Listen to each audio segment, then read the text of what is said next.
Adik-adik nanti setelah selesai presensi ini ya, ngabari ya kalau semuanya presensi. Kira-kira berapa orangnya yang di kelas B? Hmm. Hmm. Hmm. Apakah suara saya terdengar? Halo, dengar Ibu? Oh ya,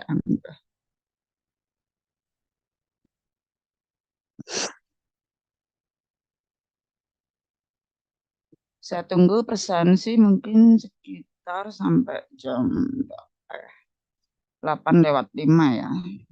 Kemudian nanti kita ikuti dengan kuis ya. Hmm.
Ya, apakah semua sudah selesai presensi? Sudah Ibu, Gimana? sudah Ibu. Sudah, oke ya. Nanti kalau yang belum kayaknya manual ya di akademik ya. Ini saya akan stop share untuk presensinya. Hmm, Kok masih ada yang presensi ya?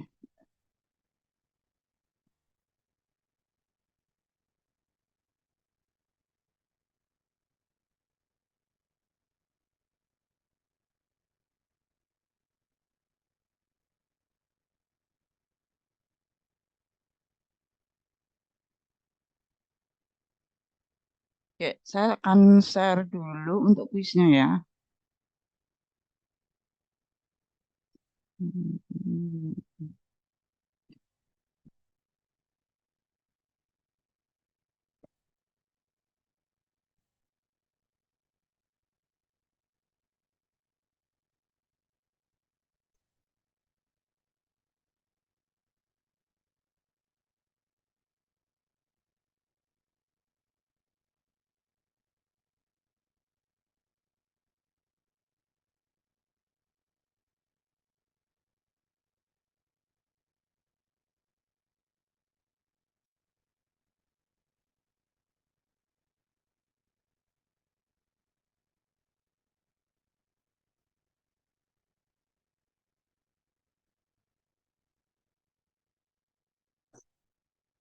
Enggak, silahkan itu ada link share untuk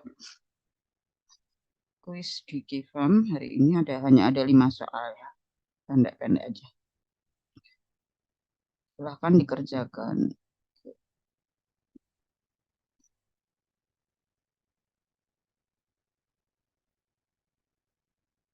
Materi hari ini tentang SLE ya.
Baik, sambil nanti kuisnya sambil dikerjakan ya, kita akan sharing.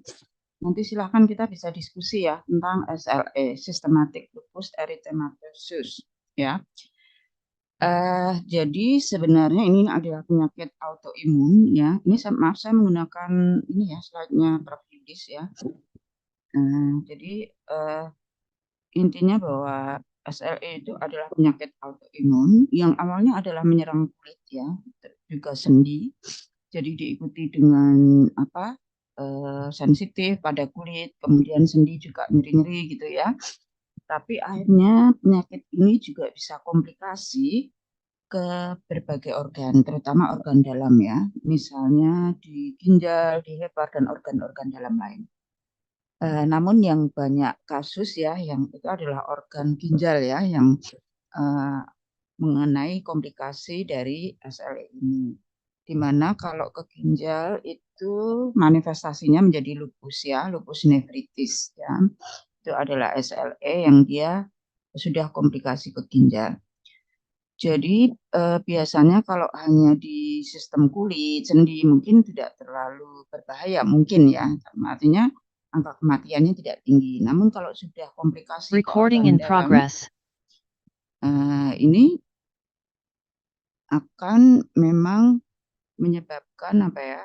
Tadi kerusakan pada ginjal ya, kalau itu menyerang ke ginjal sehingga mungkin akan menyebabkan gagal ginjal yang kronik ya, yang stadium akhir, yang sehingga orang bisa menjalani cuci darah ya. Beberapa kasus cuci darah di rumah sakit yang terjadi pada remaja gitu-gitu ya, atau dewasa muda itu ada beberapa kasus yang dimulai dari penyakit SLE. Dan biasanya kalau sudah SLE dan cuci darah memang apa survival rate-nya ya itu memang tidak terlalu bagus gitu ya. Saya tidak tahu mungkin karena autoimun ya, memang autoimun dan sudah komplikasi dan harus cuci darah seperti itu.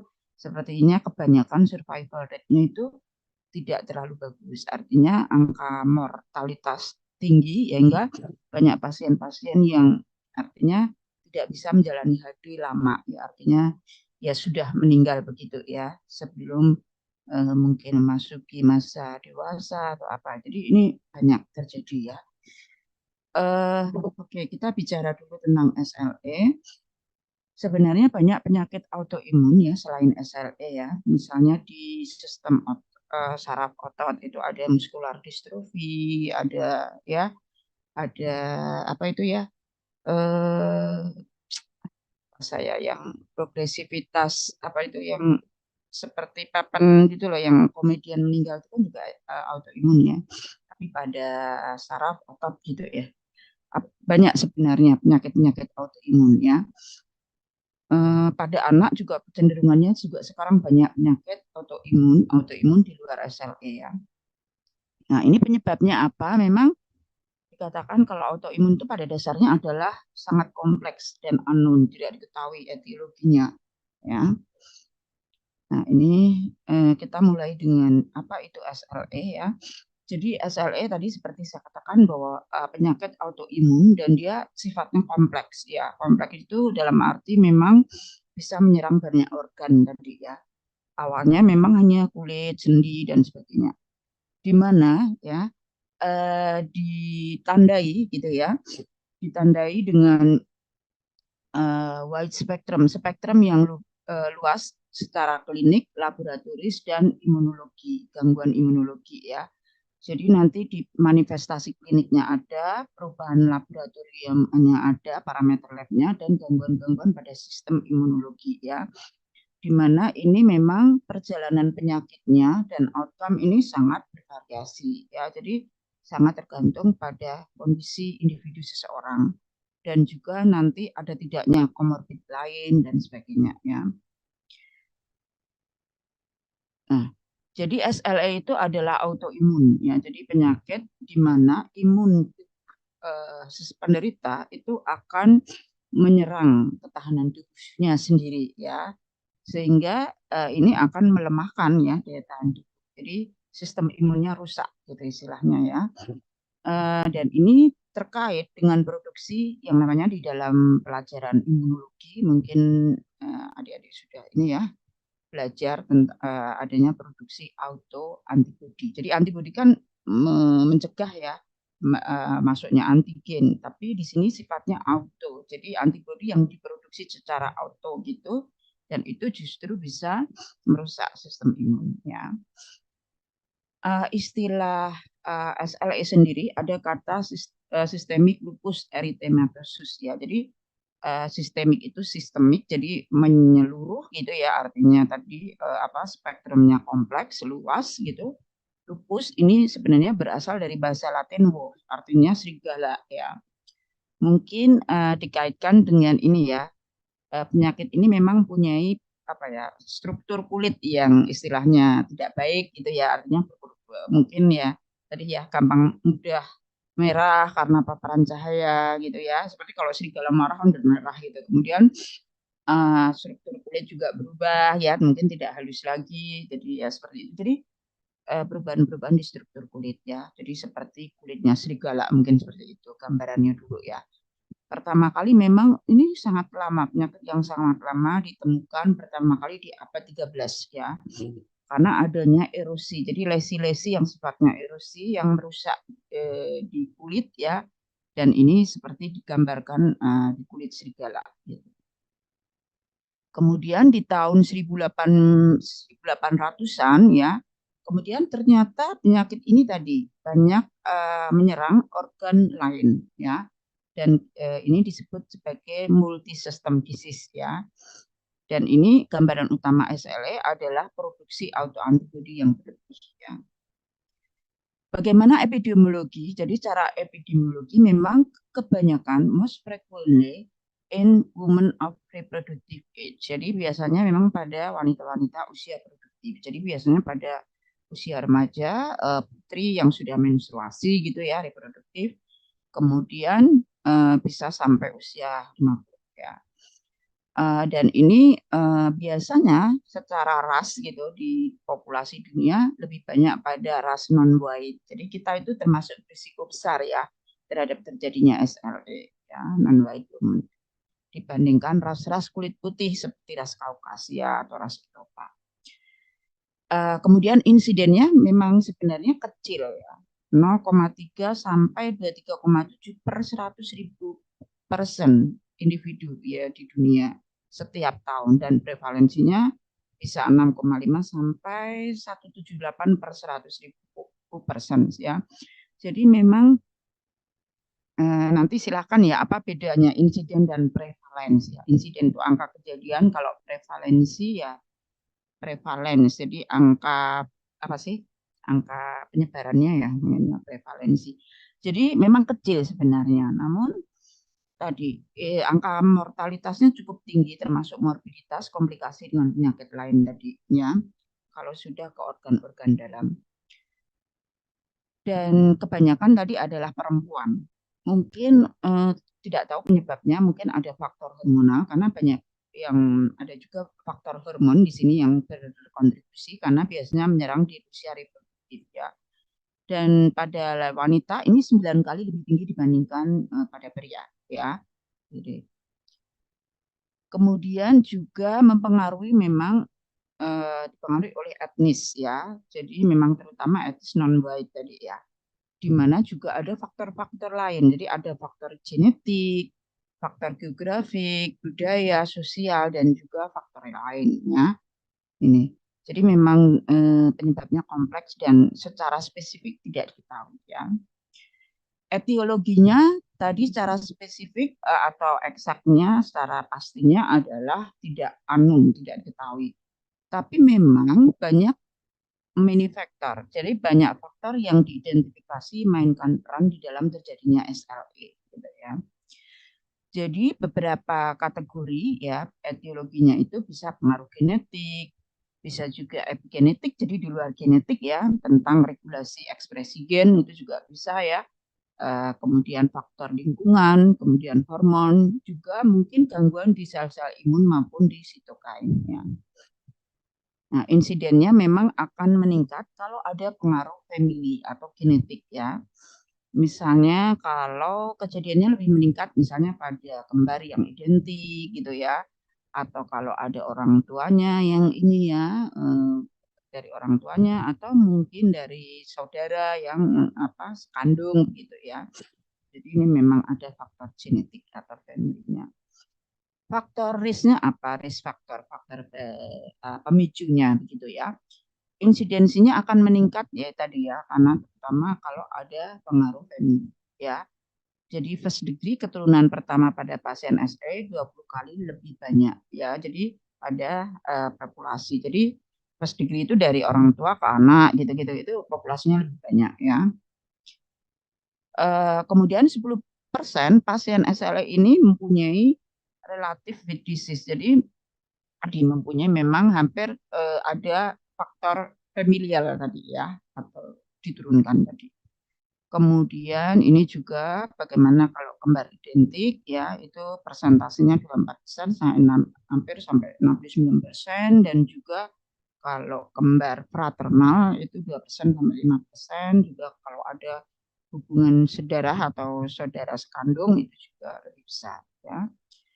Nah, ini patogenesisnya ya. Jadi patogenesisnya itu adalah ini penyebabnya banyak ya, sebenarnya potensial etiologi faktornya itu ada virus ya. Pokoknya apapun benda asing, zat asing yang masuk dan menyebabkan auto antibody production ya, dia itu ya bisa menyebabkan SLE. Misalnya virus atau hormon estrogen atau genetik atau mungkin beberapa sediaan substansi kimia, misalnya obat ya, dinamit gitu ya. Namun juga obat ini tidak serta-merta langsung menyebabkan SLE gitu ya, ada faktor lain juga gitu. Kemudian juga karena dia kehilangan toleransi, jadi artinya toleransi itu dia kekebalan atau ke apa ya, resistensi terhadap ini itu sudah berkurang ya, terhadap faktor-faktor pemicu tadi, sehingga tadi menyebabkan munculnya autoantigen ya. Nah, autoantigen inilah menyebabkan autoantibodi tadi ya. Munculnya nanti beberapa autoreaktif CD4 T cell, jadi sel-sel seperti di HIV itu ya, CD4 ya, sel-sel yang mematikan gitu ya. Kemudian ada poliklonal B cell, ya, ini sel-sel yang memang sifat merusak gitu ya. Dan nanti akhirnya terjadi autoantibody production, dan ini akan merusak sistem imun, formasi sistem imun di sirkulasi darah gitu dah, dan di jaringan-jaringan yang terlibat ya. Dan nanti kerusakan jaringannya berupa kalau di ginjal nanti ada glomerulonefritis. Jadi dari kata glomerulus ya, glomerulus itu adalah bagian dari organ ginjal ya, nefron gitu. Itis infeksi inflamasi. Jadi peradungan infeksi inflamasi pada bagian glomerulus. Kemudian ada vaskulitis ya, jadi ada infeksi inflamasi pada vaskular, pada pembuluh darah, pada sinusitis, pada artritis dan sebagainya ya. Nah, patofisiologi proses terjadinya penyakit tadi memang multifaktorial, tapi ada keterlibatan gen ya, gen di mana high hazard rasionya cukup besar ya, di atas 6 gitu, dan ini ada kerusakan atau defisiensi misalnya di sitokrom 1Q, sitokrom 2 gitu ya, si C4 dan sebagainya ya. Kemudian ada TREX1 mutasi yang mempengaruhi kerusakan DNA, meskipun kejadiannya jarang juga. Kemudian juga mungkin yang mempengaruhi presentasi AGI atau malah hilangnya AGI ya. Misalnya fagositosis atau di sistem imun ya. Misalnya adanya HLA, DRP1 dan sebagainya ya, DR3, DHA2, CRQ dan sebagainya. Kemudian juga peningkatan sistem imun innate ya. Jadi sistem imun innate meliputi produksi IFN ya, beberapa marker imunologi ya, mungkin sudah dikenal. Kemudian juga pengubahan faktor ini ya, adaptif imun sel T dan sel B ya. Kemudian gen untuk lupus nephritis ini ada beberapa gen yang terkait dengan ras Afrika Amerika, ada HLA ya, dan STAT4, APOL1 dan sebagainya. Kemudian faktor lingkungan misalnya ultraviolet light, jadi cahaya UV, smoking, kristalin silika, ini jadi infeksi EBV, jadi virus ya, EBV itu. Kemudian faktor epigenetik yang di luar genetik tapi mempengaruhi gen ya, misalnya hipometilasi dari DNA, jadi mengalami kekurangan metilasi di DNA gitu ya. Kemudian histon, jadi modifikasi di histon. Histon itu kayak apa ya, benang-benang pembungkus untuk DNA itu ya. Kemudian mikroRNA yang mempengaruhi ekspresi gen dan sebagainya. Kemudian ini terjadi tadi gangguan pada respon imun ya, tadi munculnya beberapa sel pembunuh seperti sel T, sel B dan sebagainya sehingga terjadi autoantibody kompleks ya. Kemudian keluarnya komplement-komplement gitu ya. Sehingga ini pada organ tubuh kalau SLE itu di kulit ya terutama di wajah karena dia sensitif ya di wajah itu kulit wajah dia pertama-tama akan mengalami inflamasi ya. Kemudian tadi juga perubahan struktur, erosi gitu-gitu ya. Kemudian kalau di ginjal dia akan mengalami nefritis ya dan sebagainya. Kalau di sendi artritis, di darah terjadi leukopenia ya, jadi berkurangnya sel-sel darah putih ya. Kemudian di jantung terjadi inflamasi pada sel jantung, karditis, clotting, jadi pada pembekuan darah, pada CNS juga ya. Dan akhirnya yang terjadi adalah kerusakan ya, kerusakan dimulai dari sel, kemudian ke jaringan sampai ke kerusakan organ ya. Jadi bisa terjadi kalau di ginjal ya kerusakan organ, renal failure akhirnya harus cuci darah. Kemudian kalau di ini ya di pembuluh darah terjadi aterosklerosis ya. Kemudian kalau di paru terjadi pulmofibrosis, kemudian stroke, kemudian dan sebagainya. Ya. Bagaimana manifestasi klinik dari SLE? Jadi simptomnya memang biasanya fatigue. Fatigue itu lemah yang tidak berakhir gitu ya dan tidak diketahui penyebabnya. Kemudian pada beberapa orang bisa terjadi depresi, anxiety, kemudian tadi sensitif terhadap cahaya. Jadi misalnya biasanya kadang-kadang itu sulit terdeteksi ya. Misalnya beberapa kasus SLE itu orang tua mungkin tidak mengira atau tidak berpikir jauh ya kalau misalnya seorang anak gitu ya itu putranya gitu atau putrinya gitu terkena SLE karena kadang-kadang itu tadi ya gejalanya itu memang soft banget gitu misalnya hanya kelihatan sensitif terhadap cahaya misalnya saya pernah punya ini ya punya teman gitu seorang pasien SLE ya awalnya itu dari kecil itu kalau main sepedaan keluar rumah gitu ya langsung merah-merah gitu dan merah-merahnya itu memang khas jadi seperti butterfly gitu jadi seperti gambaran kupu-kupu gitu ya karena kalau wajah kita sensitif itu kan di bagian area-area tertentu dan ini kalau merah gitu ya seperti gitu jadi makanya di dalam SL itu ada istilah butterfly phenomenon ya jadi seperti gambaran kupu-kupu jadi merahnya itu membentuk gambaran kupu jadi dia terus kemudian lelah gitu ya jadi kadang-kadang orang tua tuh mengira anaknya kecapean gitu-gitu ya tapi ternyata ini adalah penyakit serius gitu ya dan kadang-kadang kalau mungkin sekarang lebih mudah ya didiagnosis. Kalau zaman dulu di tahun 90-an, 2000-an gitu, mungkin dokter agak lama mengidentifikasi SLE gitu karena tadi soft banget gejalanya ya. Terus biasanya lebih sensitif nanti dengan pemeriksaan imun gitu ya. Nanti kita lihat. Kemudian ada tanda-tanda lain juga, misalnya joint pain. Tapi mungkin kalau anak kadang tidak ngerasa banget gitu ya nyeri sendi. Headache juga ya biasanya mudah pusing, sakit kepala, bahkan bisa pingsan itu ya. Pengalaman teman saya itu ya itu ya. Jadi eh, misalnya kepanasan gitu, capek terus mudah kayak mau pingsan. Kemudian juga sulit untuk beratnya itu berat badan nambah atau sulit gemuk terjadi weight loss ya. Kemudian nausea, jadi ada beberapa kasus yang juga mual, muntah dan sebagainya. Kemudian nyeri di abdomen. Kemudian tanda-tanda lain biasanya kulitnya tadi ras, jadi mudah merah gitu ya, terutama kalau kena paparan sinar matahari. Kemudian alopesi, alopesi itu rambutnya rontok ya, mengarah ke keputakan.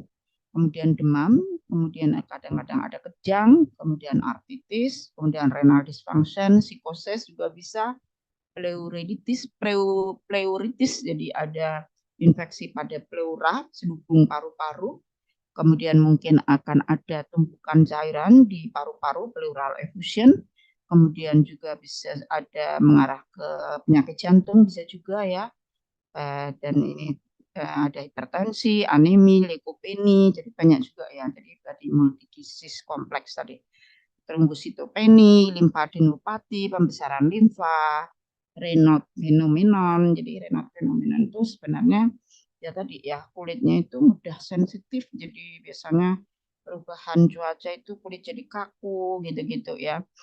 Vaskulitis ya, jadi apa peredaran darahnya itu juga akan vaskulernya juga akan terganggu ya. Nah, ini tadi ya sebenarnya sudah saya sampaikan ya. Jadi misalnya di ini gambaran di jantung kita akan terjadi takipneu, kaf ya, di paru-paru batuk, pleural inflamasi, fotosensitivitas ya. Kemudian tadi butterfly fenomenon tadi ya, ras. Kemudian juga ya karena biasanya karena paparan sunlight ya, sinar matahari. Kemudian ini jadi ya weight loss, fatigue dan sebagainya. Ya, ini. Kemudian kalau di ginjal itu dampaknya apa? Ini ya. Jadi akan terjadi lupus nefritis ya. Kita punya dua ginjal, jadi bisa juga menyerang dua ginjal ya. Kemudian nanti dampak-dampaknya seperti pada CKD akan terjadi proteinuria, hematuria dan sebagainya. Dan nanti bisa terjadi CKD ya, CKD yang state 5 itu ya. Sudah harus cuci state 6 atau 5 ya, yang terminal itu ya. Jadi tidak harus cuci darah. Ini dimulai dari berbagai organ dari atas ke bawah, ini bisa terganggu ya, dari skin and hair, dari mental ya, dari heart ya, lungs, kidney, blood, joint and muscle dan ya. Jadi juga ini mudah apa? Mudah sariawan ya, seperti ini jadi inflamasi pada mood, ulcer terjadinya. Ulcer itu kayak ya luka gitu ya, luka yang berat gitu ya di daerah rongga mulut. Nah, gambarannya seperti ini ya. Nah, ini kan seperti kupu-kupu ini ya. Oke. Ya ini jadi bercak-bercak gitu-gitu ya. Jadi kadang-kadang juga kulitnya jadi kayak rusak, erosi tadi ya. Gejala klinis memang bervariasi juga. Nah, bagaimana tes diagnostiknya? Jadi ada beberapa tes ya. Sebenarnya kalau mau komplit ya ada tadi ya tes-tes penunjang juga ya. Ini lebih lebih banyak, lebih apa? Lebih mudah diidentifikasi gitu ya. Lebih banyak tesnya, lebih mudah. Ada namanya tes serologi ya. Jadi tes tadi karena dia ada produksi autoantibodi, maka dites kadar antibodinya gitu ya. Dia akan berlebih kan. Kemudian juga antifosfolipidnya ya, antibodi yang antifosfolipid ya. Kemudian komplemennya juga diukur ya, akan terjadi peningkatan-peningkatan di atas normal. Kemudian ada tanda-tanda inflamatori, misalnya dari CRP, C-reaktif protein. Ini tanda bahwa kalau ini meningkat ya, maka berarti ada sesuatu inflamasi ya. Kemudian atau dari ESR, eritrosit sediment rate ya, kecepatan sedimentasi pengendapan eritrosit ini juga kalau dia tinggi menunjukkan adanya inflamasi. Kemudian yang lain ada parameter kimia darah ya, kemudian mungkin pemeriksaan CBC, complete blood count seperti leukositnya, kemudian mungkin sel-sel darah merahnya ya, kemudian leukosit, eritrosit dan sebagainya ya, trombosit, urinalisisnya ya, ada proteinuria tidak, kemudian ada hematuria tidak ya, lumbar puncture juga bisa ya, kemudian kalau itu sudah ada mengarah ke kerusakan ginjal bisa dilakukan biopsi pada renal yang sel-sel ginjal. Nah, ini pemeriksaan yang penting ya. Ini juga bisa disebut ANA, anti-nuclear antibody ya. Ini adalah untuk membantu mendiagnosis ini ya, certain autoimmune disease, beberapa autoimun tertentu termasuk SLE di sini bisa diidentifikasi dengan ANA ya, anti-nuclear antibody. Jadi jika ANA nanti ANA positif gitu ya, berarti ini ada penyakit autoimun di situ ya. Jadi untuk SLE itu mempunyai anatesnya positif ya. Tapi positif tes dari anak itu juga bisa menunjukkan autoimun lain selain lupus ya. Jadi memang tidak hanya lupus, tapi kalau anak tesnya positif ya itu kemungkinan besar sudah diduga ada autoimun di situ. Nanti untuk menegakkan ini lupus atau SLE itu nanti ada tadi dilihat dari kliniknya ya, tanda-tanda klinik, kemudian mungkin pemeriksaan yang lain. memang dikatakan Anatas ini masih lebih baik gitu ya dibandingkan beberapa untuk mendiagnosa autoimun ya, termasuk di sini SLE dibandingkan parameter yang lain. Nah, ini saya ambil dari Systemic Lupus International Collaborating Clinic Classification Criteria for Systemic Lupus Erythematosus SLICC ya tahun 2012 dari Dipiro et al 2020. Ya, ini beberapa apa ya parameter diagnostik ya dari SLE ya. Jadi dikatakan minimal 4 kriteria meliputi minimal 1 klinikal dan 1 kriteria imunologi atau biopsi itu bisa menunjukkan lupus nephrosis dengan hasil tes anaknya positif atau anti DS. Jadi bisa tes anak atau anti DS DNA ya. Itu dibutuhkan untuk diagnosisnya. Jadi misalnya ditandai dengan tadi tanda-tanda ada rasnya, ada ini juga ya kulitnya itu tadi ya ada erosi, kemudian ada ulcer di rongga mulut tidak dan sebagainya, ada tanda-tanda rambut rontok tidak, ada artritis, serositis, ada enggak, ada tadi berapa protein urea tadi ada enggak, kemudian gangguan neurologi, anemia hemolitik dan sebagainya ya. Beberapa kriteria, tapi minimal 4 kriteria dengan 1 klinikal dan 1 kriteria imunologi dan hasil tes analnya positif itu sudah bisa dikatakan sebagai SLE. Tentu saja yang mendiagnosa nanti adalah dokter ya. Kita hanya mengetahui ya dasar-dasar dokter untuk menegakkan diagnosis. Ini menurut European League Against Rheumatism ya, karena biasanya penyakit SLE itu nanti awalnya itu yang kompetensinya adalah dokter-dokter di bagian rheumatologi ya. Di tahun 2019 Euler ACR classification kriteria untuk SLE ya, ini kriterianya adalah ana titer itu di atas sama dengan 1:80. Jadi nanti ada istilahnya selain positif nanti ada kan positif itu kualitatif ya, kuantitatifnya ada titernya berapa. Nah, ini jika absen, jika tidak ada, mungkin bukan dikategorikan sebagai SLE. Tapi jika ada, maka harus diiringi dengan tambahan kriteria lain, yaitu yang seperti ini. Silahkan dibaca sendiri. Misalnya ada enggak demam, ya, ini berat skornya 2 ya. Ada enggak hematologi, skornya 3 dan sebagainya. Ya nanti di skor, kalau total skornya, kalau SLE itu skornya 10 atau lebih. Ya, jika kriterianya terpenuhi. Ini nanti juga ranahnya dokter ya.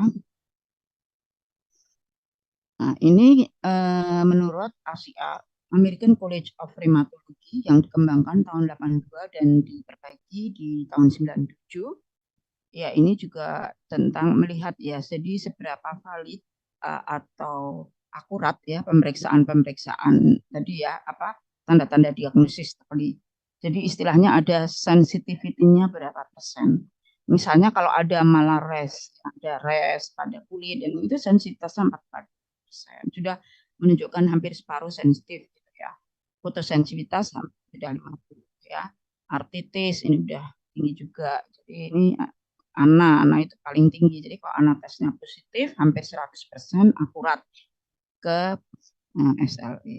Ya. Seperti itu. Ini perbandingan antara sensitivity dan specificity. Nanti silahkan searching ya, belajar kembali apa itu yang disebut sensitivity and specificity. Biasanya di metodologi atau di kalau Anda belajar di lab gitu ya, pengukuran gitu ada istilah sensitif dan ada spesifik dan ada cara pengukurannya ya, ini berbeda. Nah, ini beberapa ada beberapa tadi kriteria ya, ada ACR tahun 97, ada SLICC 2012 dan ada EULAR 2019. Jadi ada 3 pembanding kriteria ya, dilihat dari derivasinya dan validasinya. Dilihat dari sensitivity, specificity, dan combine keduanya ya. Ini dengan beberapa harga skornya sekian ya. Ini sensitivity-nya. Memang tidak ada yang apa ya, yang maksudnya ideal, pasti ada plus minusnya gitu ya. Tapi ketiga pedoman ini memang saling melengkapi dan bisa digunakan semuanya ya. ACR itu dari versi Amerika ya. Kemudian SLHC juga ini sebenarnya versi Amerika juga ya, EULAR versi Eropa ya. Kemudian tadi penyebabnya memang multifaktorial, tapi tadi bisa diinduksi oleh obat ya. Ada istilahnya drug induced lupus ya. Jadi ini beberapa obat yang diduga bisa mengindus terjadinya lupus ya atau SLE ya. Tapi ada faktor high skor faktornya ya. Jadi misalnya ini prokainamid ini termasuk high, termasuk tinggi. Kalau quinidin moderate ya. Disopiramid, profenanon very low. Jadi memang beda-beda juga.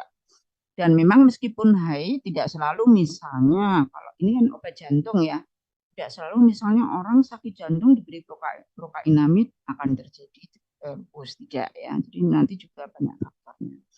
Tapi memang misalnya beberapa obat yang sudah diduga seperti ini ya, berkontribusi terhadap autoimun, memang sekarang agak sedikit penggunaannya ya. Prokainamid itu sudah obat lama yang sudah mulai jarang juga. Hidralazin juga udah jarang gitu ya. Meskipun ada yang masih beberapa digunakan ya, tapi misalnya metildopa ini memang karena belum ada obat yang lain gitu ya. Captopril gitu, tapi masih low ya. Nah, ini antikonvulsan juga banyak sebenarnya, termasuk anti hiperlipid, pravastatin, tapi very low ya. Ini obat-obat untuk reumatologi, untuk rheumatoid arthritis ya, sulfasalasin gitu loh. Obat-obat TBC, INH ya, dan juga loh. Nah, ini perbandingan antara SLE yang sifatnya idiopatik dengan drug induce. Jadi yang drug induce itu tadi karena paparan obat, diduga paparan obat-obat tertentu tadi ya. Kalau idiopatik itu tidak diketahui penyebabnya ya. Ini perbedaan dilihat dari umur, jenis kelamin, ras, kemudian tipe asetilasi. Jadi kita manusia itu kan orang itu kan punya tipe asetilasi ya, misalnya asetilator cepat atau lambat ya berdasarkan di kecepatan metabolisme ya. Kemudian onset simptomnya, gejalanya, kemudian ini beberapa keparahan dari penyakitnya ya. Ini ya nanti silakan bisa dibaca sendiri ya. Nah, ini juga lanjutannya dari tadi. Kalau dari gambaran klinik, antinuklear antibodinya, ananya, idiopatik itu sama-sama dengan drug induce di atas 95% akurat gitu ya. Sel-sel lupus erythematosisnya juga sama 90%, anti double stranded DNA 80% ya. Tapi yang drug induce jarang ya. Antihiston tadi kan bisa dilihat dengan pemeriksaan histon ya. Drug induce lebih banyak. Nah, ini beberapa perbandingannya antara yang idiopatik dengan drug induce dilihat dari tanda-tanda klinik dan pemeriksaan diagnostiknya. Apa tujuan terapinya? Goal terapinya memang penyakit ini tidak bisa sembuh ya. SLE sendiri saja tidak bisa sembuh, bahkan tadi risikonya bisa komplikasi. Tapi bisa dicegah komplikasinya. Namun faktor komplikasi ke organ lain memang besar ya. Apalagi kalau tidak cepat diketahui secara dini. Seperti kasus yang teman saya tadi ya, yang punya riwayat SLE. Dia dari kecil seperti itu, untuk ketahuan dia SLE itu setelah agak besar, setelah kuliah itu baru ketahuan. Padahal dari remaja ya. Mungkin zaman-zaman itu juga masih belum nanti menduga-duga susah gitu ya, belum menegakkannya itu mungkin ke arah sana masih sulit gitu ya di tahun-tahun itu. Tapi mungkin sekarang lebih cepat karena sekarang udah banyak ini pasien-pasien SLE anak itu udah terdetek. Mungkin karena dokter udah banyak pengalaman di lapangan, kemudian juga diagnostiknya tes itu di cover BPJS dan ya kecanggihan teknologi tadi ya dengan pemeriksaan imunologi lebih cepat, sensitif dan sebagainya. Jadi sekarang tuh sudah lebih banyak anak-anak kecil itu data kemarin ada mahasiswa saya melihat bagaimana apa pola pengobatan ini ya kejadian yang tidak diinginkan penggunaan kortikosteroid kortikosteroid pada penyakit autoimun pada anak di Sarjito itu ternyata banyak sekali jenis penyakit autoimun ya selain SLE. Artinya sudah lebih mudah terdeteksi sejak awal. Jadi kalau lebih mudah terdeteksi ya komplikasinya akan relatif lebih rendah gitu kan harapannya. Nah, tapi memang penyakit ini tidak bisa disembuhkan, bahkan bisa komplikasi ke organ lain tadi ya, terutama yang SLE itu bisa ke organ dalam. Nah, maka tujuan terapinya memang tidak menyembuhkan, tapi relief symptom of the disease. Jadi memperbaiki gejala-gejala dari penyakitnya, ya, supaya bisa memperbaiki kualitas hidupnya, gitu ya. Kemudian memperlambat atau mencegah reaksi-reaksi inflamasi dan kerusakan jaringan-jaringannya lebih lanjut. Jadi misalnya tadi kan ini sebenarnya autoantibody kan terjadinya manifestasinya adalah reaksi inflamasi tadi ya di berbagai mulai dari kulit sampai ke inflamasi organ-organ dalam tadi ya. Nah, ini goal terapinya adalah memperlambat atau mencegah kalau bisa ya. Dan juga kerusakan jaringan lebih lanjut ya, supaya tidak jadi kerusakan-kerusakan tadi ginjal dan sebagainya ya. Kemudian memperbaiki tadi secara umum kualitas hidup pasien. Ini sangat penting sekali. Jadi pasien harus minum obat terus, jadi kualitas hidupnya harus terjaga, termaintain gitu ya. Karena penyakit ini meskipun dalam kondisi terobati atau dalam masa pengobatan, tapi ada fase bisa remisi, membaik dengan obat, tapi meskipun sudah diobati, ada fase relapse atau kambuh atau flare, ya, meskipun sedang dalam pengobatan, ya. Ya, jadi memang agak gampang-gampang susah memang ya, karena memang autoimunnya itu unpredictable kan ya. Jadi meskipun sudah diobati, kadang bisa relapse atau apa ya, flare lagi. Biasanya ada faktor pemicu ya, misalnya faktor ya banyak sih pemicunya juga tiap orang bisa berbeda-beda ya, misalnya kelelahan ya, fisik atau psikis gitu ya, atau mungkin apa ya, ya tiap orang bisa berbeda-beda dan itu kan biasanya kalau sudah pasien-pasien seperti ini biasanya bisa mengidentifikasi pemicunya apa sehingga kalau kambuh oh kalau saya seperti ini gitu ya. Meskipun obat tetap harus diminum gitu ya. Kemudian memperpanjang life expectancy, usia harapan hidup. Seperti saya sampaikan tadi ya kasus yang tadi ya beberapa kasus SLE yang jatuh ke pasien di GK dan harus cuci darah ini tadi angka harapan hidupnya jadi kecil. Jadi tujuan terapinya tadi memperbaiki ekspektansi life. Kemudian monitor disease manifestasi. Jadi tetap dimonitor ya penyakit ini supaya tidak lebih progresif. Kemudian tadi mencegah faktor pemicu yang menyebabkan kekambuhan atau relapse. Kemudian mengedukasi pasien, mau kalau anak-anak ya pasien orang tuanya tentang manifestasi penyakit ini dan efek samping dari obat-obat yang diresepkan. Karena obat-obat ini pertama akan dikonsumsi pasien bisa jangka panjang atau bisa hanya jangka panjang tapi bisa seumur hidup. Ya sangat tergantung nanti ya respon pasien memang bisa kadang-kadang udah bisa berhenti dari obat tapi suatu saat ya bisa kambuh lagi harus memulai obat lagi kemudian bisa berhenti lagi seperti itu kadang-kadang sifatnya jadi tidak seumur hidup tapi kadang-kadang bisa on off gitu ya udah bisa karena kan kadang-kadang ya dokter dengan pertimbangan tertentu bisa menghentikan obat gitu ya namun kemudian bisa kambuh lagi gitu ya gitu kemudian di ini pentingnya pasien atau keluarga itu diedukasi tentang efek samping ya dari obat. Nah, ini terapi-terapi farmakologi ya. Memang karena tadi ada peradangan, maka NSAID itu bisa digunakan, non-steroid anti-inflammatory drugs ya. Ada ibuprofen, naproxen, aspirin ya. Ini di farmakoterapi di biro juga disebutkan NSAID gitu ya. Bisa memperbaiki SLE. Kemudian obat-obat yang sudah ini sering digunakan ya, istilahnya obat utama di SLE atau penyakit autoimun itu biasanya adalah kortikosteroid. Kenapa kortikosteroid? Karena dia murah tapi cukup efektif ya. Sehingga ini kalau di Forna sudah masuk ya, sehingga bisa digunakan untuk pasien-pasien di BPJS ya. Ada beberapa jenis obat misalnya prednison, prednisolon, hidrokortison, MP atau metilprednisolon, dexamethasone, Kalau yang bentuk injeksi intramuskular ada triamcinolone atau IV ada metilprednisolon dan sebagainya ya. Nah, kemudian memang biasanya obatnya memang tidak hanya tunggal tapi bisa kombinasi. Kombinasinya memang pertimbangan dokter itu memang sangat banyak ya, misalnya keparahannya atau mungkin respon terhadap terapinya begitu ya. Biasanya bisa monokortikosteroid tunggal atau kombinasi dengan beberapa obat, misalnya anti malaria itu bisa digunakan juga kloroquine, hidroksikloroquine ya. Itu bisa digunakan meskipun agak jarang tapi bisa digunakan. Kemudian yang juga sering digunakan dikombinasi dengan imunosupresif yang namanya calcineurin inhibitor. Jadi dia menekan sistem imunnya. Sebenarnya kortikosteroid itu juga imunosupresan.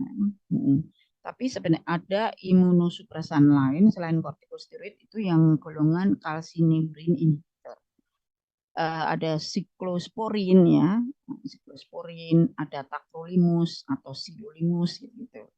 Dan ini siklosporin sepertinya nanti dicek ya, sudah masuk Fornas. Kemudian ada obat sitotoksik ya. Ini juga sifatnya karena dia imunosupresi.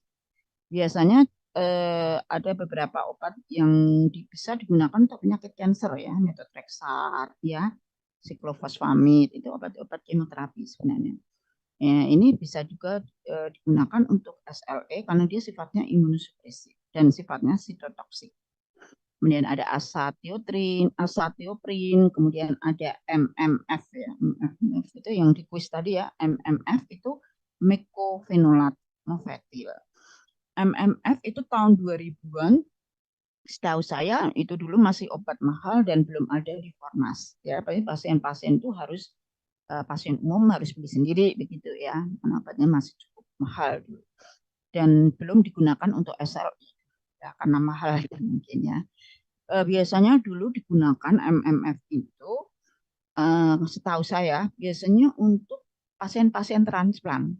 Jadi pasien misalnya habis sesudah pasca operasi transplant ya, transplant jantung atau transplant ginjal atau hepar gitu ya. Kan biasanya kalau menerima organ asing itu ada faktor rejection reaction.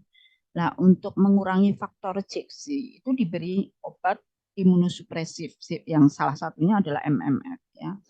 Bahkan untuk pasien transplant itu MMF itu harus digunakan seumur hidup. Nah, makanya biasanya untuk ini kan nggak dijamin dulu, zaman dulu kan obatnya ini ya tidak dijamin apa? Tidak dijamin asuransi ya. Sekarang transplant kan juga nggak dijamin asuransi sepertinya ya. Jadi obatnya ini harus dibeli seumur hidup ya, MMF ya. Tapi kalau MMF untuk SLE karena dia nggak harus umur hidup sepertinya ada di Fornas. Kemudian agen biologis ya, ada rituximab, ada belimumab yang baru-baru itu ya, sumab-sumab itu agen biologis. Ini sepertinya belum masuk di Fornas ya. Obatnya sebenarnya bisa tunggal kortikosteroid saja, tapi bisa dikombinasi dengan beberapa obat. Kombinasinya 2 atau 3 lah. Ini pertimbangannya memang sangat tergantung banyak faktor ya. Nah, ini adalah gambaran tadi ya SLE. SLE ini pertama kali sebenarnya kalau masih ringan ya atau baru awal-awal terdeteksi tadi diiringi dengan non farmakologi terapi ya, algoritma treatmentnya non farmakologi terapi.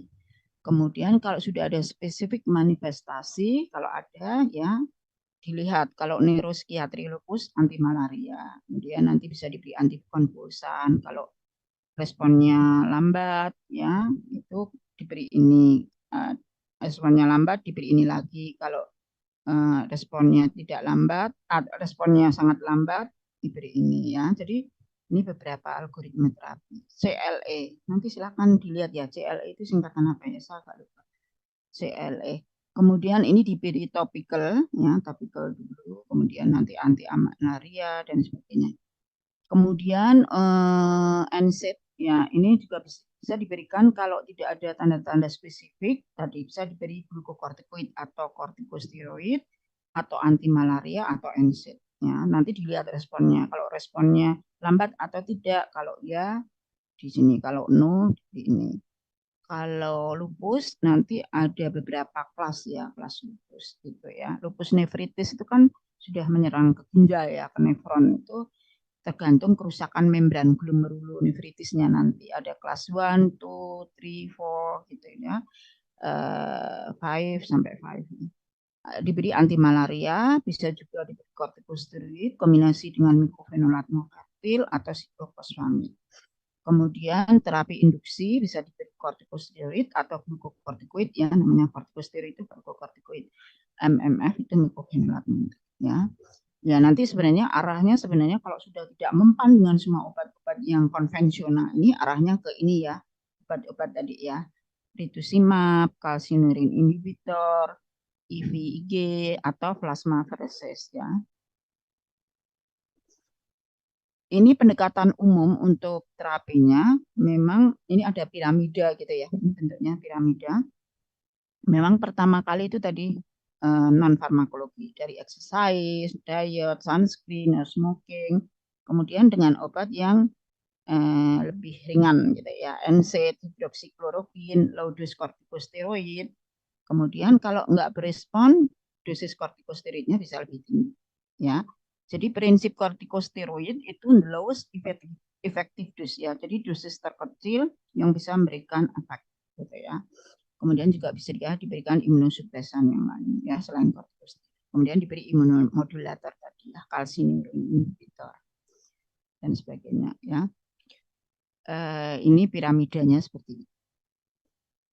Kemudian obat-obat apa aja yang digunakan untuk manajemen SLE? Tadi ada NSAID, ada salisilat, aspirin tadi ya. Nah ini dosis rentang dosisnya ya.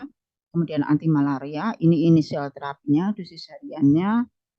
Ada juga topikal. Kenapa diberi topikal? Karena kalau ada di kulit ya ada salpnya gitu ya, ada betamethasone dan sebagainya ya. Kemudian ada topical sunscreen, misalnya dengan SPF yang tinggi gitu ya, di atas 30. Kemudian ada kortikosteroid itu bisa per oral atau IV ya. Itu tergantung. Kalau IV kan biasanya berarti pasien itu harus saat di rumah sakit, mungkin pada saat yang serangan akut gitu-gitu kan harus diberikan intravena cepat ya.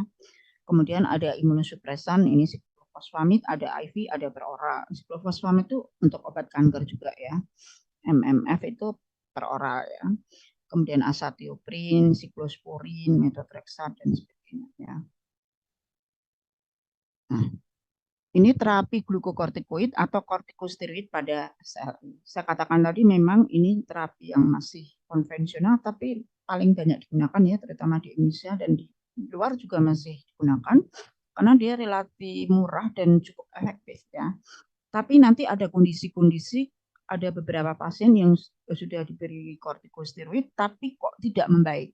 Itu biasanya ada proses namanya sudah resisten dengan kortikosteroid. Nah, pada kasus-kasus yang sudah resisten dengan kortikosteroid, jadi awalnya kan dikasih kortikosteroid dosis rendah, kemudian dosis tinggi gitu ya. Kalau dia sudah resisten, kok tidak ada proses remisi atau perbaikan gitu, biasanya bisa dikombinasi dengan obat lain atau ganti obat lain ya, sangat tergantung nanti pertimbangan dan kebijakan dokter. Tapi ada prosesnya itu tadi, di mana kadang-kadang pasien mengalami resisten terhadap kortikosteroid. Ya. Nah, jadi nanti di dalam algoritma terapi nanti silakan dicari ya dari Persatuan Ahli Reumatologi Indonesia, misalnya untuk SLE itu untuk anak, untuk dewasa itu beda sebenarnya apa guideline terapinya. Misalnya untuk kortikosteroid itu misalnya di anak, misalnya pertama kali diberikan dosis berapa, biasanya kan sesuai dengan kilogram berat badan ya. Kemudian ada durasinya, misalnya 3 sampai 6 bulan misalnya.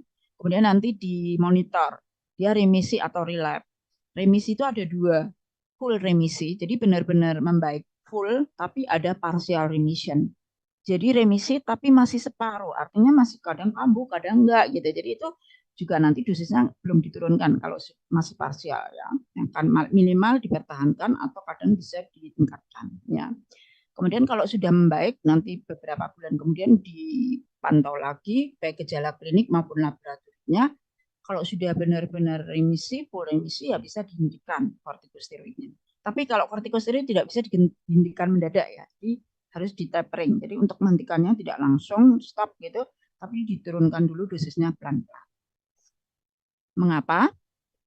Karena kortikosteroid itu kalau dihentikan pelan-pelan akan terjadi withdrawal ya. Jadi justru akan merusak mekanisme feedback negatif dari pengeluaran kortisol di dalam tubuh kita. Jadi kortisol itu kan dikeluarkan oleh ginjal ya.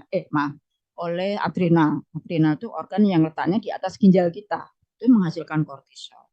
Kortisol itu adalah kortikosteroid alami yang diproduksi oleh tubuh. Kalau kita diberi kortikosteroid, misalnya pada pasien SLE itu diberi kortikosteroid atau glukokortikoid ya dari luar obat-obat kortikosteroid tadi, sintetik ya, kan dosisnya udah tetap jangka panjang, lebih dari 1 bulan itu dimaksud jangka panjang. Itu kalau sudah tiba-tiba dihentikan, maka akan terjadi kerusakan pada tadi pengaturan kortisol. Akibatnya apa? Akan terjadi peningkatan kadar kortisol secara mendadak. Maaf, penurunan kadar kortisol secara mendadak ya. Jadi malah turun, jadi malah drop gitu. Nah, itu yang disebut adrenal crisis ya atau Addison disease ya, Addison crisis. Jadi Addison itu kekurangan kortisol ya. Nah, seperti itu malah jadi problem baru nanti harus ditambahkan kortikosteroid lagi gitu kan ya. Jadi maka dalam terapi jangka panjang untuk glukokortikoid atau kortikosteroid itu nanti kalau meskipun sudah membaik atau sudah sembuh ya dinyatakan bisa dihentikan, ini tidak langsung stop tapi diturunkan dosisnya pelan-pelan. Nah, ini beberapa stratifikasi severity keparahan dari SLE sendiri ya. Jadi kalau keparahannya masih mild, ringan, moderate, severe ya, ini memang pemberiannya berbeda-beda ya. Ini dari IV MP. MP itu metilprednisolon ya. Jadi IV MP metilprednisolon. Ini pada kasus yang ringan memang belum dibutuhkan, tapi yang sedang bisa dipertimbangkan 1-2 pals ya IV infus itu ya. 1,2 pals maksimum 500 mg per D. Kalau berat berarti dosisnya lebih tinggi. Kemudian ini dosis awalnya yang per oral memang mild ya maksimal 20 mg per D. Moderate ini ya tidak lebih dari 3, tetap harus dibatasi ya. Tapi kalau berat sudah bisa lebih tinggi. Ini tapering scheme-nya tadi ya. Jadi kalau sudah membaik atau sembuh bisa dihentikan, maksudnya tidak dihentikan, diturunkan dosisnya pelan-pelan, namanya tapering ya. Ini penurunnya 5 mg 4 kali per minggu. Jadi mungkin, tapi memang nanti memang sangat art ya, lagi artis gitu penurunannya. Intinya diturunkan ya.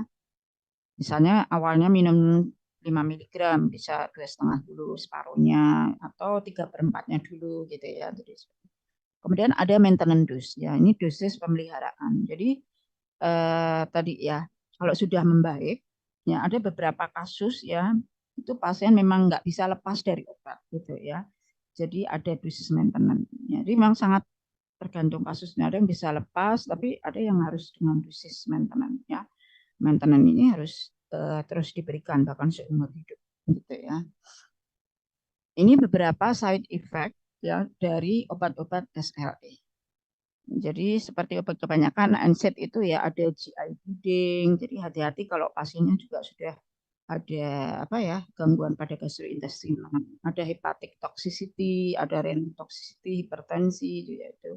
Jadi memang harus dievaluasi baseline-nya ya. Kemudian harus dimonitor dulu juga. Kemudian juga ada pemeriksaan setiap tahun paling tidak ya. Kemudian ini hidroksikloroquine ya. Ini retinopati ya, kerusakan pada retina. Kemudian juga ini harus dilihat ya visual change, perubahan tanda-tanda ini ya, daya pandangnya pasien ya, pemeriksaan oftalmologi dan sebagainya. Kortikosteroid ini obat dewa ya. Jadi obat dewa itu hampir bisa menyembuhkan banyak penyakit ya. Ini obat kortikosteroid itu berefek pada banyak organ gitu. Makanya disebut obat dewa. Namun efek sampingnya juga banyak pada semua organ gitu ya. Misalnya terjadi hipertensi, hiperglikemia, hiperlipid, hipokalemia, osteoporosis, weight gain, fluid retention, katarak, infeksi, glaukoma dan sebagainya. Ya ini banyak sekali. Maka dulu biasanya atau sekarang ya mungkin masih ada beberapa produsen jamu ya, jamu apa herbal yang agak nakal gitu ya. Jadi menambahkan dengan obat-obat ini kortikosteroid, bahan kimia obat PKO itu ya. Karena nanti yang berefek itu kortikosteroidnya malah bukan jamunya gitu ya. Ini bisa misalnya pegel-pegel atau apa itu kasih kortikosteroid ya membaik gitu ya. Terus pusing gitu. Jadi obat dewa lah ya. Tapi hati-hati kalau itu. Makanya sekarang kan harus benar-benar dipantau ya produksi jamu-jamu in, apa produksi industri rumah tangga itu ya. Dia benar nggak mengandung PKU tidak. Itu benar-benar harus terdaftar resmi di BPOM. Kemudian asatioprine ya. Ini misalnya dia juga malah bisa menyebabkan mielosupresi. Jadi menekan sistem mielo mielo itu sistem apa ya? Menekan sistem ini loh sumsum tulang itu ya. Jadi misalnya nanti pembentukan sel-sel darah merah putih itu bisa terpengaruh ya. Hepatotoksisita, kemudian limfoproliferatif disorder, kemudian ya. Kemudian siklofosfamid ini juga seperti ini nanti silahkan dibaca sendiri ya. MMF itu juga dia bisa menekan sistem apa eh, sistem pembentukan sel-sel darah merah, sel darah putih ya, juga hepatotoksik dan sebagainya juga ya. Jadi memang idealnya tiap tahun harus dimonitor ya. Ini monitoring obat-obat yang digunakan untuk mengobati SLE. Jadi tadi NSAID itu tadi ya potensi efek sampingnya ini, kemudian monitoring parameternya ini ya. Kortikosteroid ini lebih banyak lagi ya. Ini juga parameter monitoringnya memang harus lebih komplit ya dan lebih intensif. Misalnya bisa 3 sampai 6 bulan. Kemudian imunosupresan ya, tadi immunosupresi dan ini ya beberapa parameter monitoringnya. Anti malaria tadi kloroquine, hidroksikloroquine itu kan anti malaria sebenarnya, tapi bisa digunakan untuk penyakit autoimun juga ya. Ini beberapa macular damage, muscle weakness itu ya. Ini juga harus dimonitor. Itu. Nah, selain terapi farmakologi, ada non farmakologi. Jadi pasien-pasien itu tidak hanya ditekankan farmakologinya, tapi juga non farmakologinya harus diedukasi ya.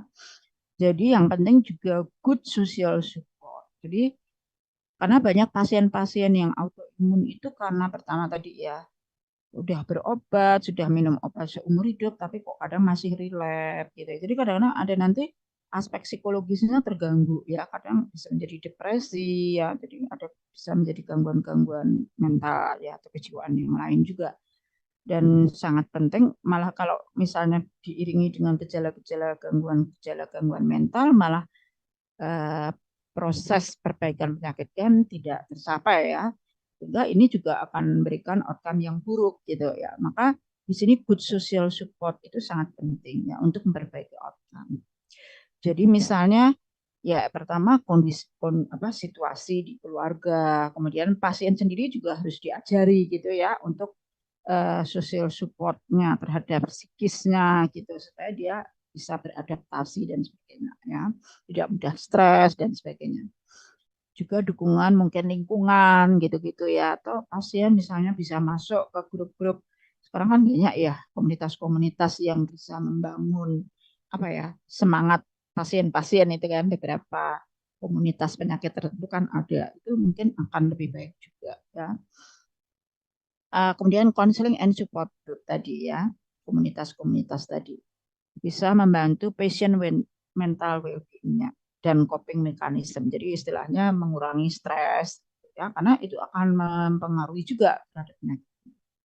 Kemudian juga ini ya, meskipun datanya masih terbatas, tapi sebaiknya ada exercise gitu dan ada disarankan aerobik, sifatnya yang aerobik exercise itu juga bisa menurunkan risiko pasien terhadap kardiovaskuler dan osteoporosis.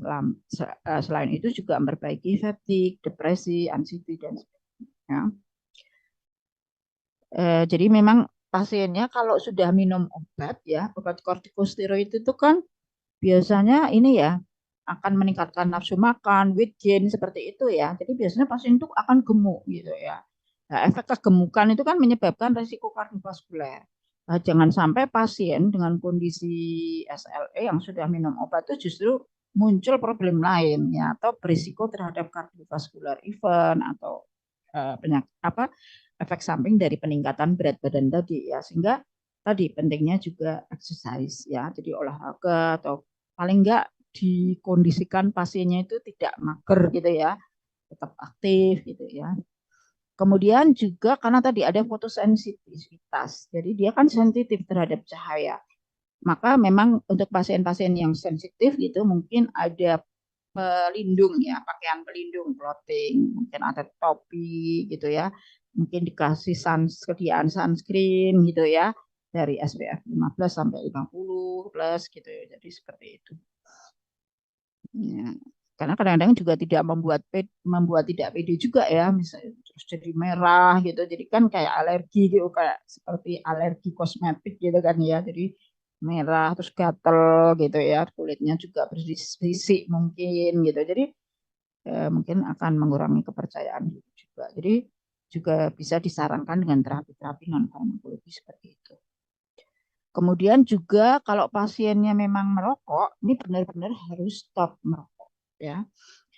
Dulu saya punya mahasiswa ya, dulu dia SLE, waktu kecil didiagnosis SLE, kemudian setelah perbaikan dia dinyatakan sembuh gitu ya, dokter masih memberi nasihat, pokoknya setelah sembuh, kalau sudah besar atau sudah dewasa jangan merokok, karena itu faktor pemicu. Jadi dia juga ingat itu sehingga dia katanya saya nggak berani merokok bu kalau udah gede gitu ya. Jadi artinya meskipun udah kuliah nggak akan berani merokok karena ada riwayat SLE.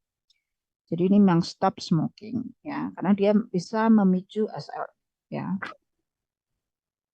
Kemudian ini bagaimana imunisasi di dalam SLE ini memang masih belum lazim ya di Indonesia ya dan masih harus banyak penelitian-penelitian atau uji-uji klinik gitu ya. Tapi ada wacana bahwa karena pasien SLE itu memang risiko terhadap infeksinya tinggi karena penurunan daya tahan tubuh tadi ya, maka tadi ada beberapa yang bisa diberikan vaksin ya terkait dengan infeksi tertentu pada SLE gitu ya. Namun ini memang masih menjadi wacana dan kalau saya nggak tahu kalau di luar negeri nanti mungkin bisa searching atau googling ya imunisasi pada SLE di luar itu apa sudah ada yang sudah digunakan untuk pelayanan atau belum gitu ya. Tapi kalau di kita memang belum ya, belum konsen ke sini ya. Nah, ini seperti ini. Memang dikatakan vaksin sebaiknya diberikan ketika SL itu stabil ya, dan ketika memulai. Jadi ketika pada saat memulai medikasi pengobatan imunosupresif. Jadi tetap harus dengan obat juga.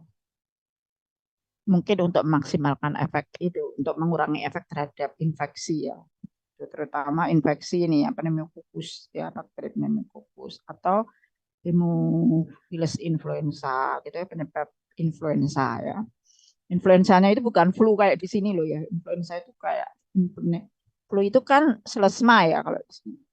Influenza itu benar-benar flu yang berat ya kalau di luar itu ya. Atau meningokokal vaksin, jadi vaksin meningitis ya. Karena kan dia juga bisa komplikasi ke susunan saraf pusat ya. Mungkin di situ ya tadi bisa terinfeksi virus ya, bakteri ya, meningokokus. Itu bisa virus, bisa bakteri sih ya. Meningitis. Oke. Uh, oh ini yang mungkin knowledge-nya, mungkin ini asisten di sini. Thank you for your attention. Nice learning. Oke, sampai di situ tentang SLE. Mungkin kita akan lebih banyak diskusi ya. Ini waktunya masih 8 sampai 9. Kurang berapa menit ya, Mbak ya? Oh, 3. Oh, masih kira-kira 15 menit lagi atau 16 menit. Enggak, Ding. 20 26 20-an menit lagi mungkin ada waktu untuk diskusi. Silahkan.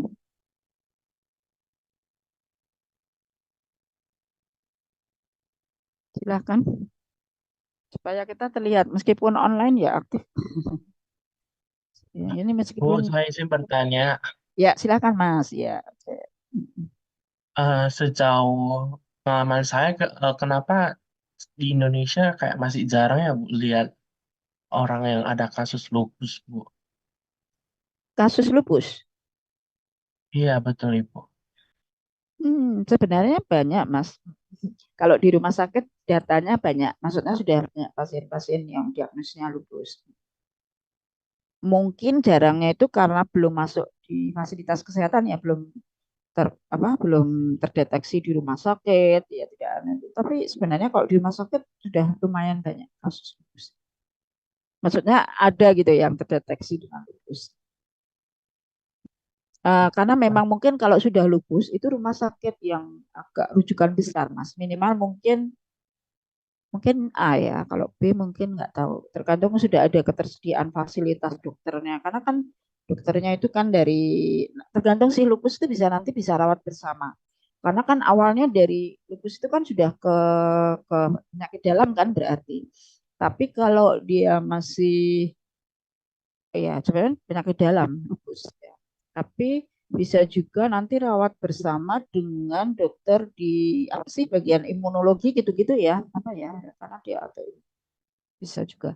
Kalau dia masih anak, pasien anak ya rawat bersama dengan dokter anak. Biasanya minimal rumah sakit tipe A ya, ya. Paling nggak tipe A atau B yang plus gitu, yang sudah ada fasilitas dokternya, fasilitas labnya, polinya ada, sehingga kalau pasien kontrol itu masih bisa difasilitasi. Sebenarnya ada, Mas. Cuma memang nggak banyak, tapi ada. Gitu. Gimana, Eh, Mas Austin? Mas Austin, kira-kira kalau belum ada itu di mana? Mungkin bisa memberikan informasi. maksudnya saya jarang gitu Bu dengar Mm-mm. kasus lupus gitu. Soalnya Mm-mm. sama ini kan lebih ke penyakit-penyakit yang tidak menular ya Bu, kayak Mm-mm. jantung, diabetes. Cuman kayak yang Mm-mm. autoimun saya jarang Bu, Mm-mm. sepengalaman saya. Mm. Banyak kok, Mas. Kemarin tuh di atas di Sarsito ya, makanya mungkin paling nggak tipe A mungkin ya. Tipe A gitu. Apalagi kalau tipe A pendidikan kayak Sarjito. Itu kemarin mahasiswa itu ngambil di anak itu yang kena autoimun tuh ratusan mas dan macam-macam autoimunnya itu di anak. Nah di anak banyak. Kemudian dewasa dia kan ya itu ya nggak terus bisa mungkin seperti kasus mahasiswa tadi saya tadi bisa sembuh gitu ya remaja nggak kambuh gitu ya. Tapi memang dibanti-banti harus menghindari faktor pemicu seperti smoking itu nggak boleh. Terus tapi mungkin ada yang dari anak lanjut ke dewasa. Ya, ya meskipun kasusnya nggak sebanyak kardiovaskuler atau gitu ya, tapi memang ada dan ya ada kalau di anak itu kan banyak penyakitnya ya, tidak hanya autoimun juga gitu ya, ada epilepsi, ada ini macam-macam juga. Tapi untuk penyakit autoimun cukup banyak juga. Ya mungkin rujukan dari apa fasilitas kesehatan di bawahnya gitu sehingga dia memang berobatnya di Sarjito. Kemudian memang nggak sebanyak dengan yang lain.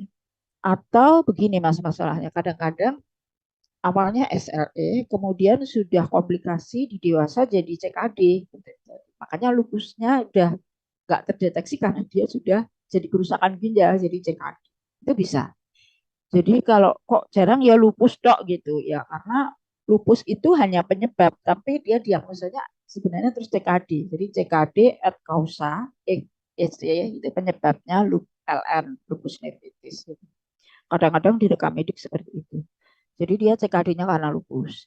Tapi memang CKD karena lupus atau autoimun itu ya, itu memang prevalensinya lebih sedikit dibandingkan CKD karena misalnya hipertensi atau diabetes atau karena adanya batu di saluran urin gitu ya.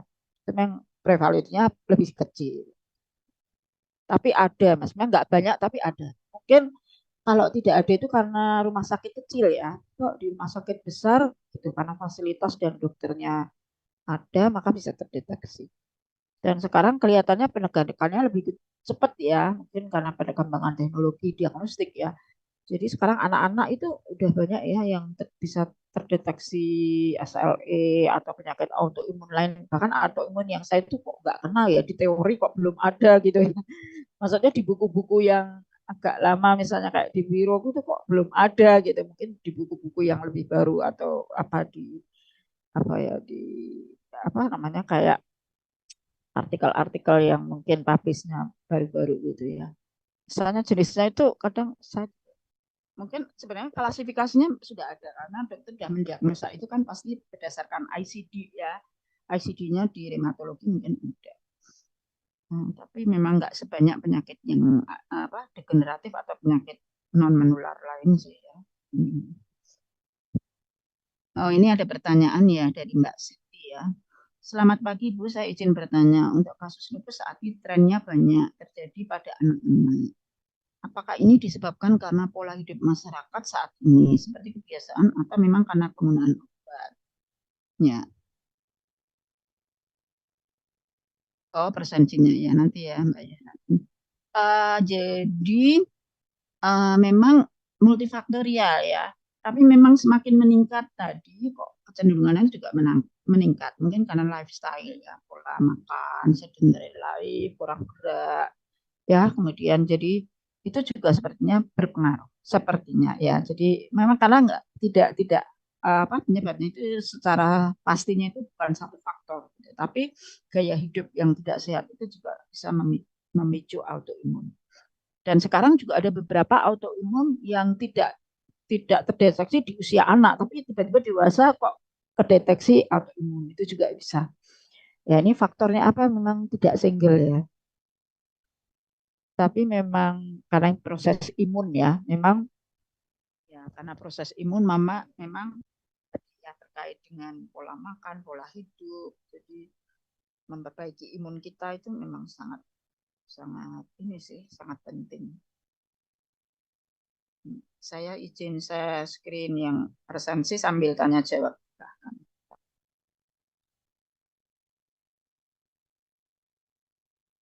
Itu mungkin bisa menjawabkah Mbak?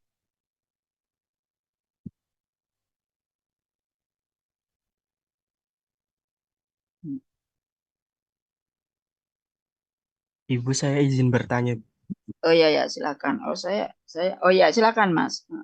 Em, Kalau terkait dengan pengobatan farmakologi itu Mm-mm, ada penggunaan kortikosteroid, kemudian ada imunosupresi dan lain-lain. Kalau misalkan di fasilitas kesehatan kayak rumah sakit itu, biasanya kortikosteroid yang sering dipakai apa ya Bu? Kayak prednison, mm-mm, itu mm-mm, apa gitu. Terus kalau misal dari imunosupresif itu apa?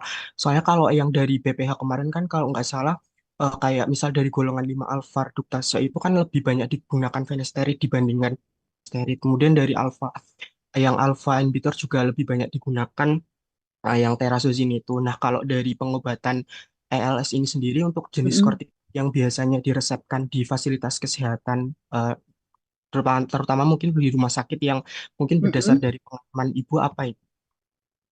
Mungkin Oke. dari NSID-nya juga. NSID ya.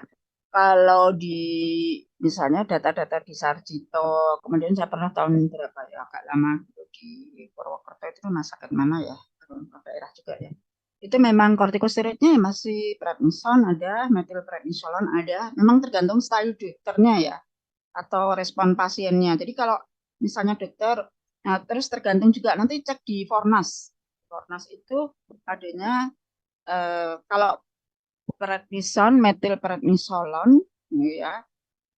Kalau hidrokortison kan nggak ada yang tablet ya. Jadi yang tablet itu kan prednison, metilprednisolon gitu-gitu.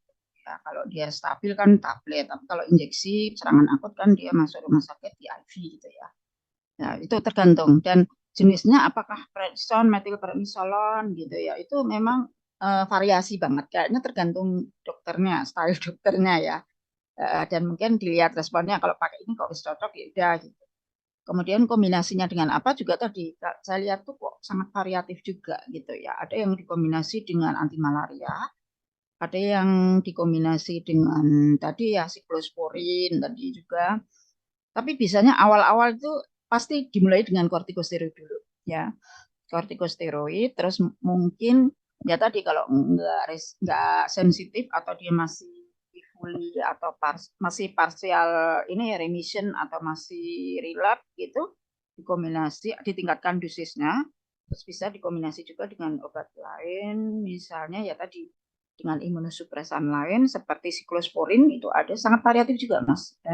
Sepanjang ada di Fornas biasanya bisa diresepkan dan Fornas ada siklosporin juga, ada MMF juga, ada asatioprine juga sepertinya sudah mulai ada karena sekarang kecenderungannya juga banyak penyakit autoimunnya. Terus ada tadi ya siklofosfamid juga ada. Ya, siklofosfamid kan bisa untuk kanker, tapi untuk penyakit autoimun kan bisa digunakan juga. Jadi dijamin Fornas. Cuma memang ada beberapa obat itu yang misalnya MMF itu sepertinya ada restriksi mungkin ya. Jadi tidak semua langsung bisa dapat MMF gitu ya. Misalnya dan MMF itu kan pasti tidak diberikan sendirian. Kalau kortikosteroid bisa sendirian. Tapi kalau obat yang lain, siklosporin dan sebagainya itu saya lihat trennya itu kok mesti dikombinasi dengan glukokortikoid atau kortikosteroid. Terus kalau MMF itu mungkin dengan restriksi ya, atau siklosporin itu mungkin juga masih dengan restriksi karena harga mungkin ya. Jadi misalnya kalau pasien sudah tidak membaik dengan kortikosteroid tunggal selama berapa periode, selama berapa siklus pengobatan baru dikombinasi. Sepertinya ada kebijakan gitu ya terkait mungkin harga ya pembiayaan. Dan juga mungkin juga efek samping ya saya kira ya. Kalau misalnya bisa tunggal, kenapa harus kombinasi misalnya? Kalau sudah baik dengan tunggal, kortikosteroid kenapa harus kombinasi? Jadi memang kortikosteroid itu sebenarnya cukup efektif, cuma efek sampingnya juga agak banyak tadi. Maka sebenarnya the lowest effective dose. Jadi dokter pasti akan memberi dosis terendah dulu gitu. Misalnya initial dosisnya berapa. Gitu. Kalau dia sudah cukup dengan dosis terendah memberikan respon. Nanti kan misalnya sebulan atau 2 bulan kan dilihat, dievaluasi perbaikan kliniknya. Misalnya dia perbaikan kliniknya, pasien ditanya gejala-gejalanya bagaimana. Kalau misalnya baik, ya kadang bisa tetap dilanjutkan dengan dosis itu. Gitu. Tapi kalau misalnya kok malah lebih memburuk atau tetap gitu ya, bisa ditingkatkan dosisnya. Ya. Agak memang agak apa ya, tidak ada standar bakunya sih. Ya. Termasuk jenis kortikosteroidnya itu entah prednison, metilprednisolon, ya itu panjang. Ya, itu tadi ya sebenarnya. Tapi memang di antara kortikosteroid itu kan ada, jadi kortikosteroid itu kan sebenarnya glukokortikoid ya, atau disebut juga mineralokortikoid. Glukokortikoid itu karena dia mempengaruhi metabolisme kan, glukosa, karbohidrat gitu-gitu. Mineralokortikoid karena dia mempengaruhi metabolisme mineral ya, air dan elektrolit gitu. Sehingga memang kalau diberikan kortikosteroid itu coba nanti bandingkan di antara kortikosteroid. Ini ada prednison, metilprednisolon, nanti mungkin ada hidrokortison, ada apalagi ya, betametason apa gitu. Bandingkan nanti dilihat rasio aktivitas antara glukokortikoid sama mineralokortikoid. Jadi ada yang 1:1, 1:2, saat itu tuh. Jadi mungkin dicari yang aktivitasnya minimal sebanding ya. Nah, kalau terlalu misalnya aktivitasnya sangat tinggi pada salah satu aspek, mungkin nanti efek samping itu kan akan besar. Itu mungkin. Jadi itu juga pertimbangan sih. Nanti silakan bisa sing apa sih yang mendasari pertimbangan jenis kortikosteroid. Itu dilihat dari perbandingan masing-masing jenis kortikosteroidnya. Ya ini. Selamat pagi Bu, izin bertanya, kenapa anti malaria bisa diberikan pada SLE? Kenapa ini? Ada yang bisa menjawab? Pertanyaan dari Mbak siapa ini tadi? Kira-kira kenapa? Ada yang menjawab? Ya, karena dia nanti kalau seceng-seceng ya mekanisme of action dari anti malaria itu apa saja. Jadi dia punya efek imunosupresan juga ya. Jadi mungkin imunosupresannya dia karena off label ya, mungkin ya. Sepertinya karena off label. Jadi off label itu belum terdaftar resmi, tapi dia sebenarnya secara klinik menunjukkan efek positif ke situ gitu. Tapi registrasi resminya belum gitu.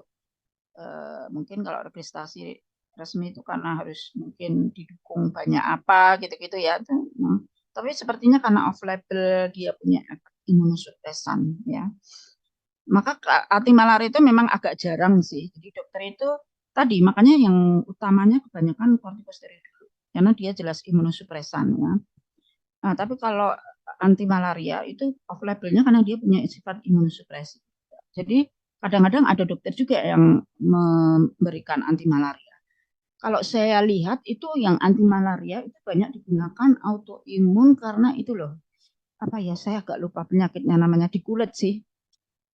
Apa sih Mas? Keratosis apa ya? Itu autoimun juga toh. Pada keratolitik pada penyakit apa sih lupa saya. Nanti itu banyak digunakan itu anti malarianya apa?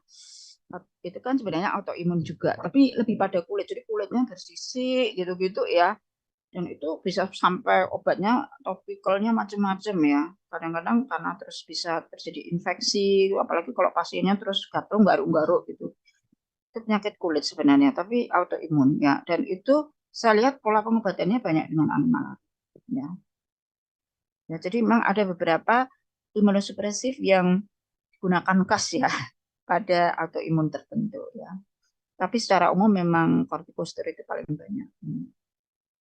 Ya. Nanti dicek saja googling kenapa mekanismenya bagaimana kok dia bisa sebagai imunosupresif ya untuk anti malaria. Tapi dia memang punya efek. Kira-kira apakah bisa menjawab Mbak? Untuk cara pastinya nanti bisa dilihat mekanisme aksinya. Oke, oke.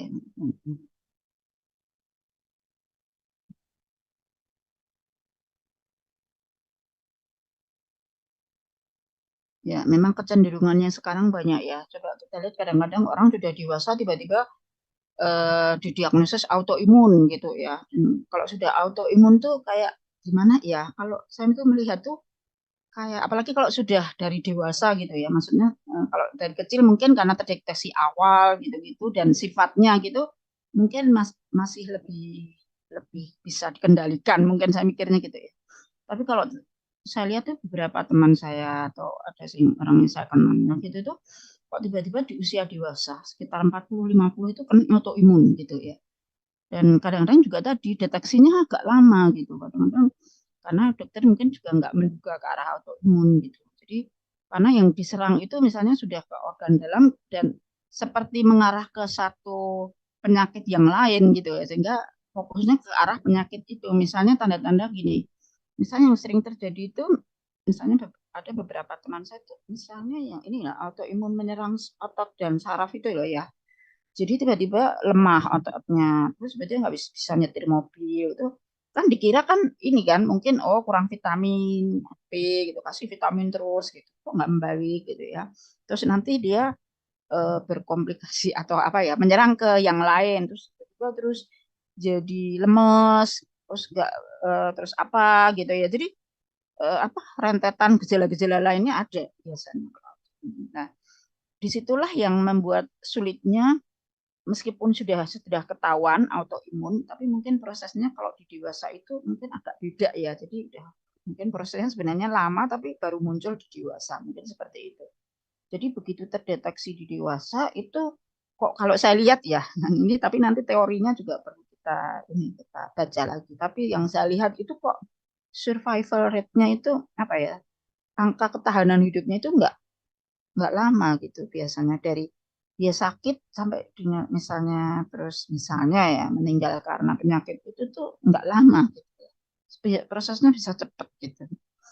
Ya, itu saya nggak tahu kenapa dewasa gitu kok yo sering juga kasusnya seperti itu autoimun. Dan biasa ke otot saraf kemudian apalagi ya biasanya itu sih yang saya temui kalau di usia 45 itu 40-50 itu tiba-tiba otot saraf terus gitu. Tapi dokter untuk mendeteksi ke sana ya nggak ternyata ya nggak mudah kadang-kadang karena mungkin seperti tadi tiba-tiba yang dirasakan tuh gejalanya ke arah ini sehingga fokusnya oh organ ini gitu. Ya, sebenarnya itu ini gitu. Terus kemudian kalau sudah diobati ya tadi kadang-kadang itu ya progresivitasnya kok ya masih cepat atau saya nggak tahu apa terus sudah resisten dengan obat atau apa gitu ya. faktornya itu survival rate-nya itu enggak. Terus komplikasi ke organ lain itu juga seperti itu. Ya. Jadi kalau dikatakan jarang ya memang jarang, cuma sekarang menjadi agak trennya lebih meningkat pada dewasa juga. Ya, tidak hanya anak atau remaja tapi dewasa. Itu munculnya tiba-tiba dewasa.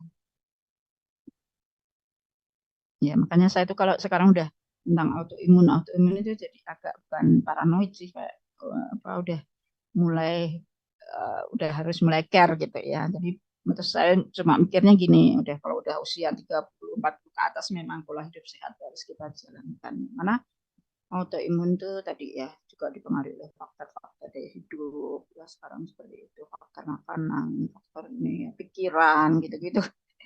Dan itu saling saling saling bergabung gitu ya, itu membuat satu penyakit ya, atau imun cancer kanker itu kan juga nggak jelas penyebabnya apa, seperti yang kemarin barusan meninggal itu ya presenter bola atau atlet atau ya presenter apa olahraga ya, dan itu kan juga ternyata CA usus ya. Jadi CA itu sekarang juga macam-macam juga dan kadang-kadang unpredictable faktornya apa. Nah, oke, mungkin masih ada pertanyaan. Persensinya bisa saya stop? Atau sudah? Atau ada pertanyaan mungkin?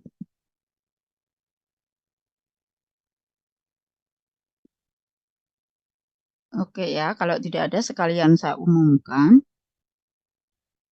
Eh, untuk UTS Quarter 3, itu kan kita kemarin ada BPH, SL, ini BPH, SLE, CKD, komplikasi CKD, kemudian ada anemia ya. Untuk yang sudah tugas atau diskusi presentasi kan sepertinya tidak untuk UTS ya. Nah, jadi nanti soalnya untuk sementara saya nggak tahu tentang anemia ya, karena kemarin yang menyampaikan Bu Vita, nanti kita komunikasikan dulu apakah masuk soal UTS tidak. Tapi yang jelas masuk itu kalau dari saya SLE, nanti Putri membuat soal untuk PPH, kok PPH, maaf, komplikasi CKD, tentang apa sih komplikasi CKD ya, komplikasi CKD, saya SLE. Ya, sementara itu dulu sih ya. Tapi kalau nanti anemia masuk ya. Kalau yang BPH sama CKD ya berarti tidak masuk. Nanti mungkin sistemnya pakai elok ya. Elok seperti biasa gitu. Tapi tetap luring kan ya, tetap masuk di kampus. Hmm. Oke, sudah selesai presensinya. Ada pertanyaan lain? Oke, kalau tidak ada, saya stop share presensinya. Dan saya akhiri ya kuliah pagi pada hari ini. Terima kasih atas perhatiannya ya, meskipun kalian sudah ini ya libur, tapi masih apa? Ini semoga bermanfaat ya. Dan oh ya, saya izin share screen untuk ini ya, untuk apa?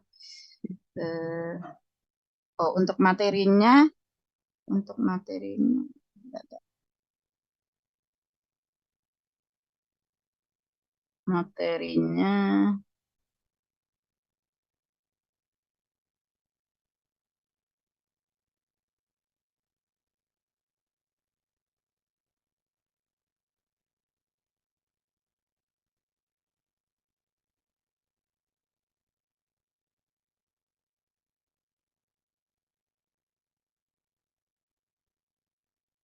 Ini saya share materi SLE dari Bio Study, tapi maaf ya dalam bentuk PDF.